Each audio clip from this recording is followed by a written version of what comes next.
The world is beginning to wake up to the reality of Israeli war crimes in the wake of brutal murder of 5 Al Jazeera journalists in Gaza on Sunday. While the Western countries have chosen to either remain silent on or issue a meek response to the latest episode of Israeli war crimes, globally, the news has evoked angry reactions, and rightly so. Even a former head of the BBC News has now come out in the open to say that the impunity enjoyed by the settler colony for all its war crimes had made his own former colleagues unsafe.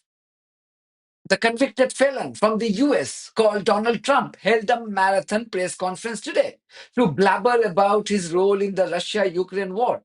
By his own admission, this wasn't his war.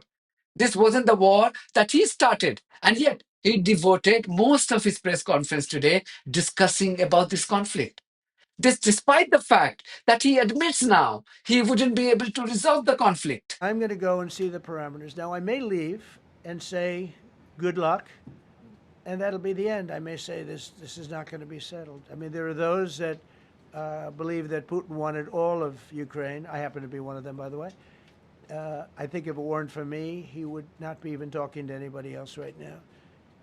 But I'm going to meet with him. We're going to see what the parameters are. I'm then going to call up President Zelensky and the European leaders right after the meeting, yeah. And I'm going to tell them what kind of a deal. I'm not going to make a deal. It's not up to me to make a deal. But not a single individual claiming to be a journalist felt it appropriate to show some solidarity to the members of their own journalistic community in Gaza by grilling the convicted felon on Israeli atrocities against reporters. This crime had American imprint all over it. Israelis had used American bombs to brutally murder 5 journalists before going public to proudly celebrate their criminal act. This tells you everything about the current state of the US media. Here in the UK, the office of the pro-Israel Prime Minister, Keir Starmer, simply expressed its concern and pleaded to the terrorists from the settler colony to not harm journalists.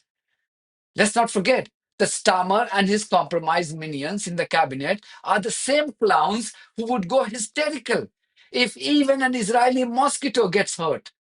But 5 Palestinian journalists have been murdered by Israeli terrorists, and yet there is no outrage from the current UK government. And then they say they're not being racist. EU Foreign Policy Chief Kaja Kallas issued this statement, and I quote, "The war in Gaza grows more dangerous by the hour. EU priorities remain humanitarian support, including access for NGOs with an immediate ceasefire and release of remaining hostages." Then she says this very important line: if a military solution was possible, the war would already be over. End quote. Ironically, Israeli terrorists dropped American bombs on the tent designated for journalists in Gaza moments after Palestinian ambassador to the United Nations was daring the rogue regime of war criminal Benjamin Netanyahu to give unrestricted access to international journalists into Gaza. Some people believe what Prime Minister Netanyahu said yesterday and today, that there is a huge global lie, that there is no starvation in Gaza. And the 2 gentlemen from the leadership of the UN is also participating in spreading lies. Then why don't you, the Security Council, go to the Security Council, take with you 100 journalists from your countries and other countries to verify exactly what is happening in Gaza? If he's so sure of this global conspiracy about the lie, let him prove it. Invite you, allow you to go to the Gaza Strip and see exactly what is happening there. Take journalists with you so that you can verify exactly what is happening in Gaza. Because I think Mr. Netanyahu, in spite of all of the effort that he is putting with his government, he doesn't have credibility. He did not convince almost all of you and tens of countries outside this chamber from his narrative, and the narrative of his government, and the narrative of his foreign minister who came trying to manipulate a humanitarian story of a captive and the pain of that caused to that family, and he failed in trying to convince you to forget about the pain of the Palestinian people. As I stated in my earlier video today, you can watch it here. Israelis know that they are above international law and can commit any crime with impunity. The rogue regime of terrorist Netanyahu also knows that Western politicians and its severely compromised media houses, such as the BBC, the CNN, and others, would happily spread its lies and blood libel about the victims of its war crimes. The Israeli terror outfit, the IDF, said that those killed were members of Hamas. But listen to this lady from the Committee to Protect Journalists on what she thought of the Israeli crimes. She was speaking to Krishnan Gurumurthy from Channel 4.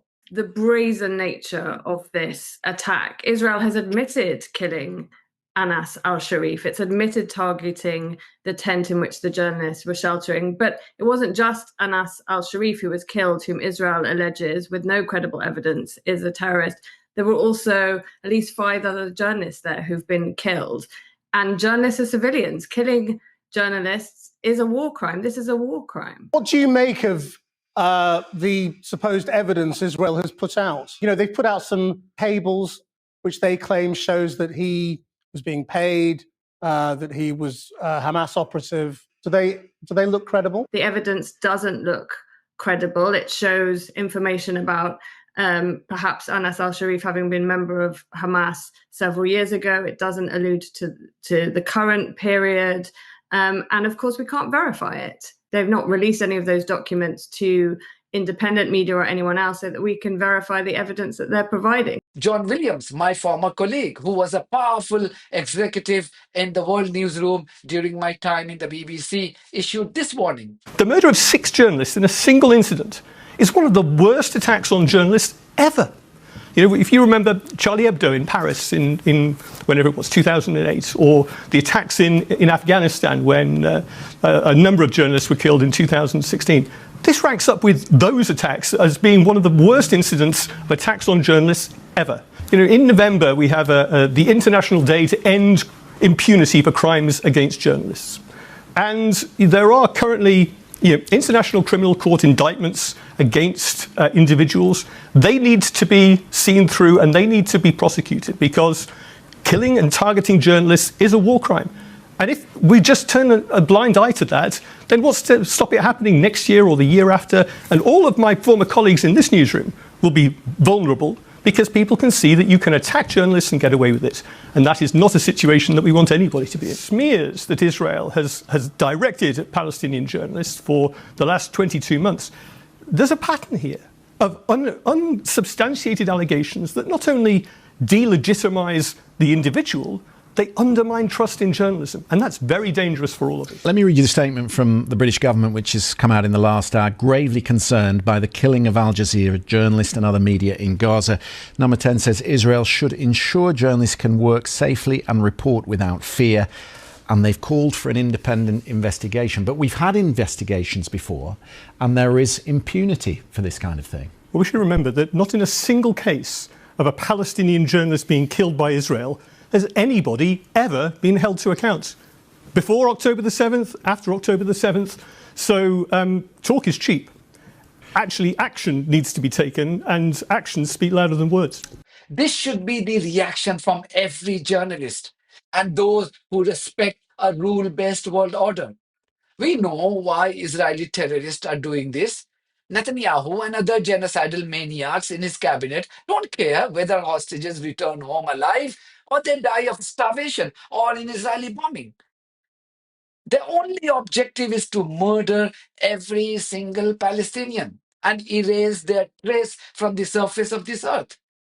Murdering children and babies using American bombs, bombing homes, hospitals, schools, libraries, mosques, and churches, and demonizing UN bodies by running sustained propaganda against them is a part of this well-planned strategy.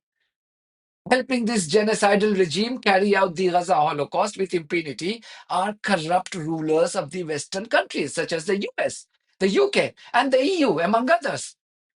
The West can stop these atrocities even today, if it chooses to do so. But causing bloodshed of innocent people and inflicting pain and unimaginable suffering on children and babies have been a hallmark of the West.